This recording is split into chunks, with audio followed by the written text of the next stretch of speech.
My brother Sheldon is a total weirdo. He can remember things that happened when he was still in diapers. Usually, this superpower is pretty useless, except for making him even more annoying. But this one time, it accidentally stopped a full-blown family world war, and you'll never guess what the trigger was. A secret brisket recipe. I'm talking about my Meemaw's Texas brisket. The taste was like something God cooked up himself. Meemaw once told the recipe to Sheldon as a bedtime story when he was just a baby, thinking it was the safest place in the world. She never imagined that this human vault didn't just have a save function, it had a read function too. It all started a few days ago. My dad, the poor guy, had been trying to get that recipe for over a decade. That day, Meemaw finally caved, and my dad got so excited he almost flipped the table. But when he opened the long-awaited piece of paper,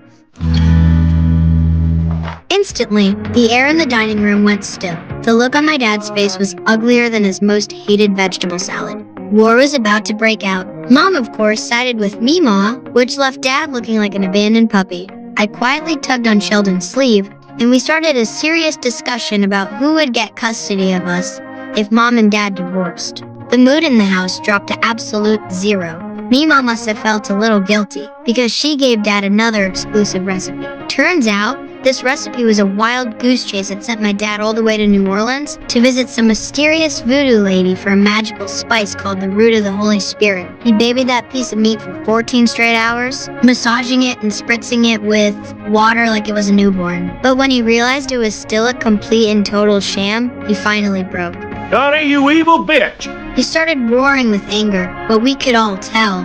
He wasn't mad about the brisket. He was mad that after all those years of trying, he still felt like an outsider, like he hadn't earned Meemaw's approval. And that's when my weirdo brother stood up, like a true hero. He calmly looked at everyone and recited Meemaw's recipe, word for word. From the exact amount of cumin down to the specific brand of beer, he didn't miss a thing.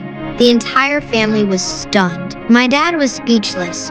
He looked at Meemaw, and after a long moment, said he didn't actually care about the recipe anymore. He just wanted to be accepted. In that moment, I saw my Meemaw's toughest nails gaze soften for the first time in her life. She walked over and gave my dad a long, tight hug. That's the weird thing about the troubles in our family. In the end, what saves the day isn't some grand lesson, but a brisket recipe that had been collecting dust in a 9-year-old's brain for 7 years.